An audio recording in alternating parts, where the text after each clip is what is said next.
Let me fix my hair. How's your morning going? Good. It's not rain. It's not No raining. rain at least, eh? Yeah. It's So gonna be a sunny day. yeah, it's gonna be beautiful. The fog's slowly lifting, and we'll actually have not a full day of rain non-stop today, which will be really nice. I believe this is gonna be our last time in a car. I really don't know when we're actually gonna get back in one, but right now it's our last morning with my family, which is kind of sad. It's been pretty awesome 3 days doing the locks and all that. And now we're heading out to go check out the Cohoes waterfall. So that should be fun. It's not fair, I don't see with my eye.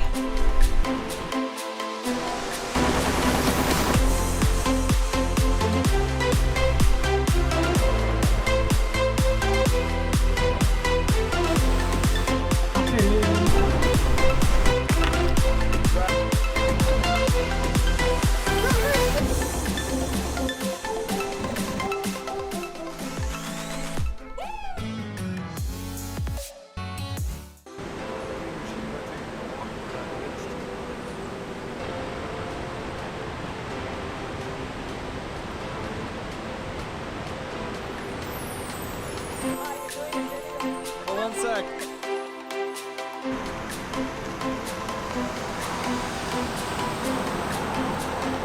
So we're at the Cohoes waterfalls, and that's pretty much what we avoided yesterday by taking 5 locks and 2 guard gates to make it to Waterford.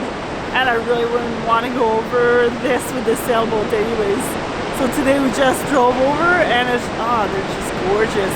They're creating a lot of electricity here, and all of this town here used to be a lot of textile industries.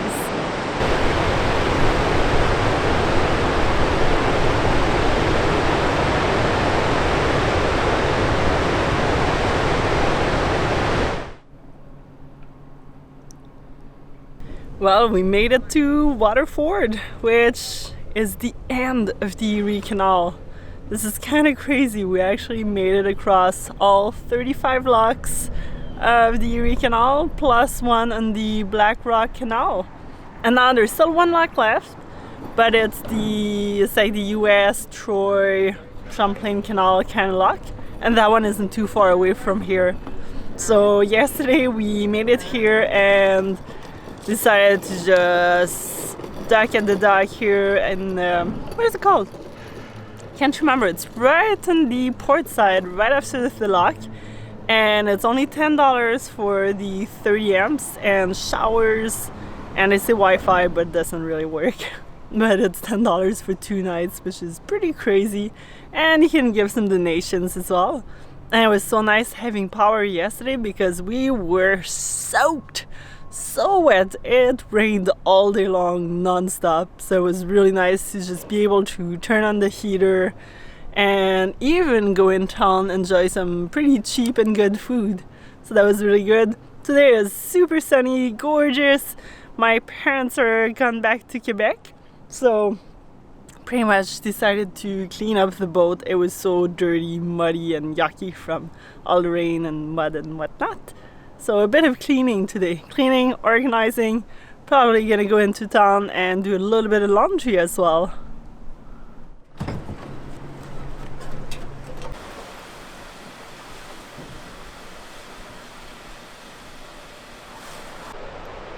How do you feel about being done the canal? Oh, it's kind of it's bittersweet, I guess. It was really nice trip down the canal. I'm happy because that means we're actually, from this point forward, we are turning south and heading to warmer weather. This whole time through the canal we were going like east, northeast, sometimes a tiny bit south, but honestly you kind of felt like you're losing ground more than anything else.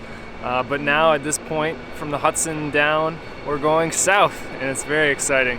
But the locks were just beautiful. And actually this section here, the flight locks here at Waterford, were really cool. You drop pretty much like 100 feet over 3 locks, and you drive out of one lock, enter another one basically right away.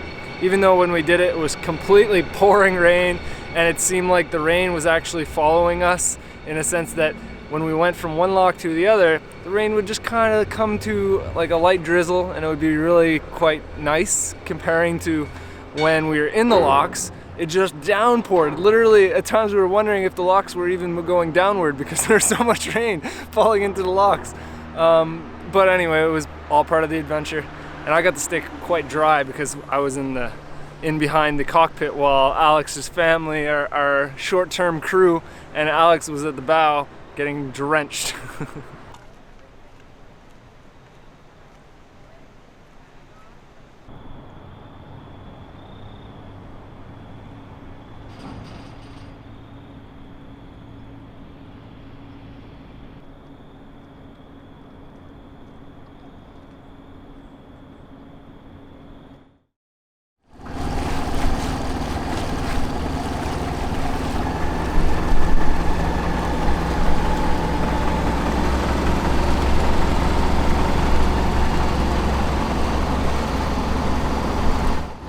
Well, we would get to wave bye to the Erie Canal.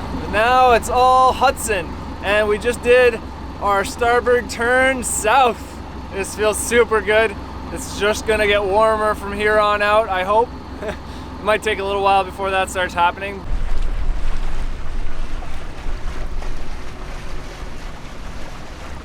How excited are you? Woo! Last lock. We are at the Troy lock.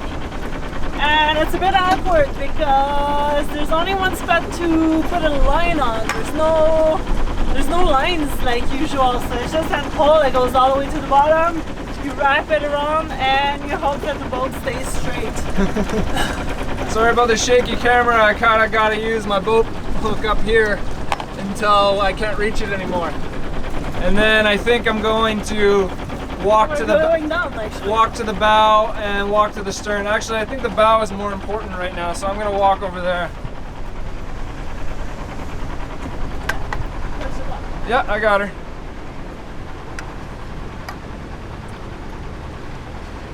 So it seems like the current is pulling our stern back most of the time.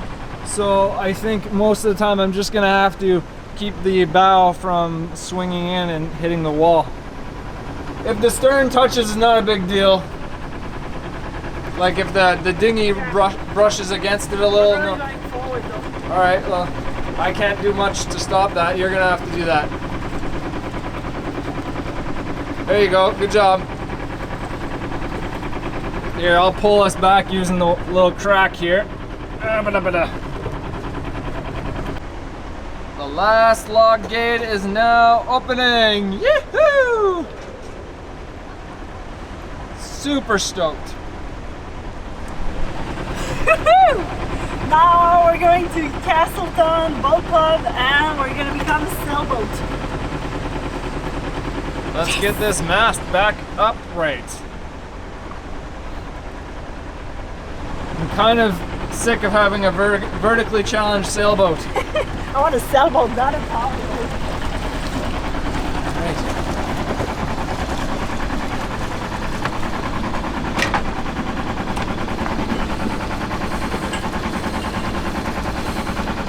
All right, you're gonna undo that and give us just a shove off the bow.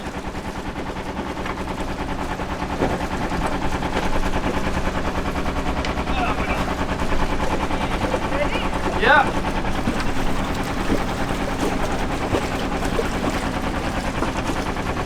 Beauty.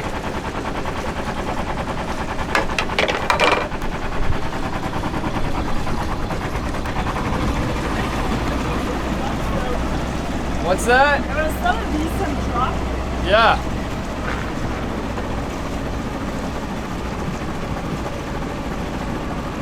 Well, we're done with this. Yeah, all done with that plank.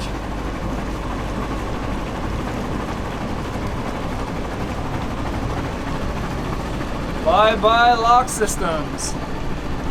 Hello, ocean. Well, first more of the Hudson, but then ocean. Come on, saltwater, I can't wait.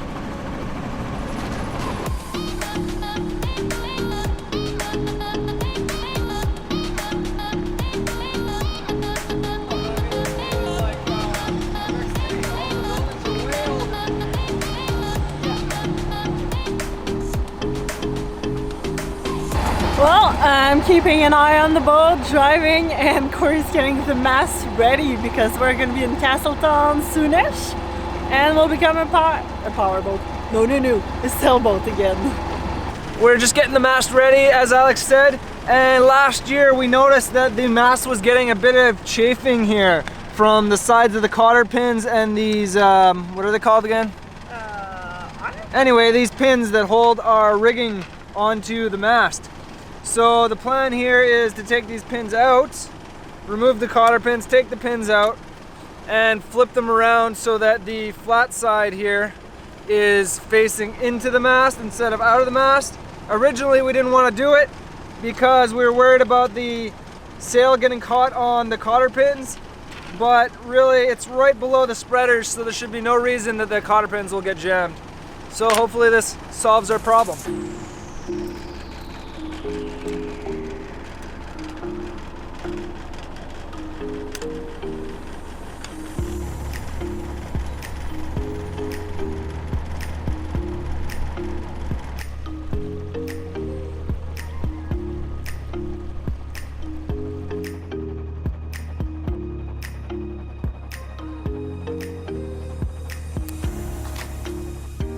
Putting up the mast was such a good experience. We decided to go at Castleton Boat Club, which is at Castleton-on-the-Hudson, and that's because it was much cheaper than most other locations, but there's a reason for this. So instead of paying about $5 or so per foot for your mast to have someone install it, we only paid $55 plus tax, but we did all the work ourselves. I was pretty much just renting that crane with a little remote control, and then we were the one lifting, raising, lowering the mast, and hooking up all our stays, all our wires, and doing pretty much all of the work. And we decided to go that route because, well, at Sugarloaf Marina, you do pay to have someone like bring the crane and lift your mast and kind of direct everything, but we're still helping the staff over there and hooking up all of our stays as well as all our wires within our mast. So we felt pretty comfortable with our skills and being able to do it by ourselves because we've lifted up the mast and put it down last fall and spring, so we kind of knew what it looked like. And also, one of our very first experience with Mast was back in Newfoundland. We had gone sailing, I believe, once before, and then we met that young couple, Nick and Jamie, that had just bought a boat, had no idea how to put their mast up, and the guy that was taking us off to go sailing was like, "Oh, I'll teach you all how to do this." So that was kind of our introduction to sailing. So we decided, well, why not? We'll try to put it up ourselves, save a bit of money, and challenge ourselves. And really, overall, everything went really nice and smooth. The only thing, though, is that the boat club is right alongside the Hudson River. So whenever there's a boat going by, even though it's not creating much wake, it just sends the whole dock really swinging all over the place, so you're kind of holding your mast and your boat and everything's moving, and that was a little stressful.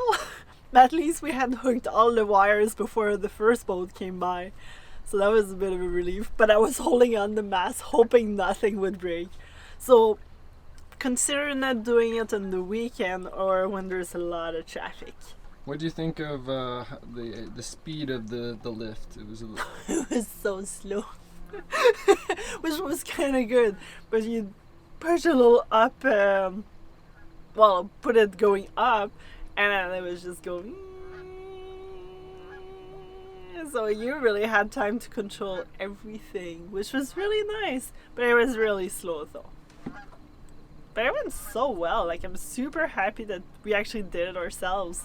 So now we're gonna try hoisting our sails, and maybe we'll get a little bit of sailing in the Hudson. It's pretty wide and deep, actually. Way wider than I thought. Tons of space around us. So it'd be nice to do a little bit of sailing. So the strap is kind of stuck at the top, so I've got to climb to the top of the mast, and it's 5:30 and there's just a little over an hour of sunlight left, and we also have to make it to the anchorage because we don't want to stay here for the night and we're gonna save a little more money. But stressful, running out of time. We are officially a sailboat and no longer vertically challenged. Super exciting, and the train's going by. So I gotta take off.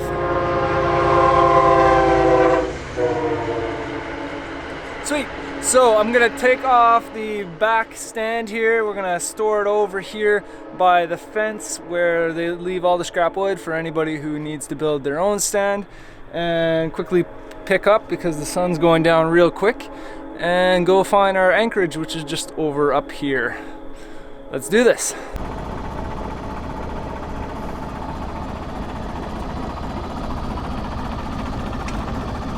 We are a sailboat again, not just a power boat. And we got a beautiful sunset to head to our anchorage, which is just over here. It's so exciting. Ah!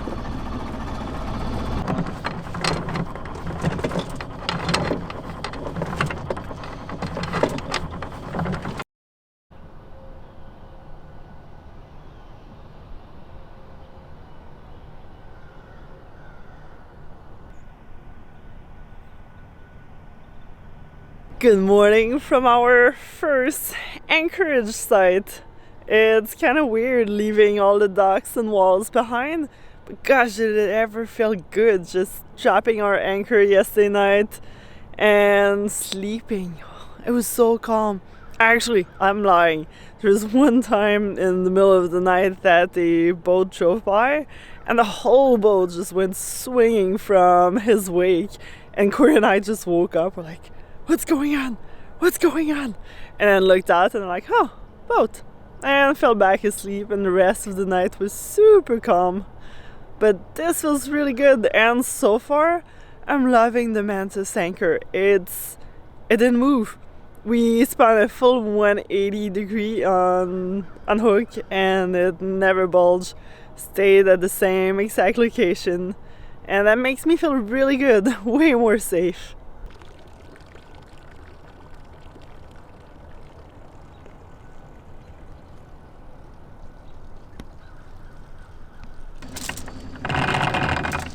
What do you think of the Mantis? Oh, I like it. It held really well. We barely moved. I don't even think when we swung, we didn't even swing to the other side of the anchor. We just sat almost on top of the anchor. It seems like just the weight of the chain held us in place with the amount of current we had.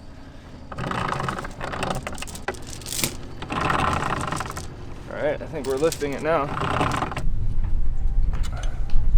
There you go.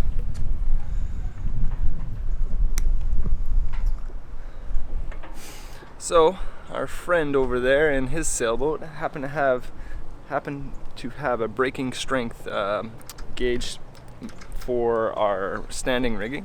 So we're just trying to get it within around 15% of breaking strength. And so on this dial you see the numbers, and you're meant to match it up with your wire gauge down here.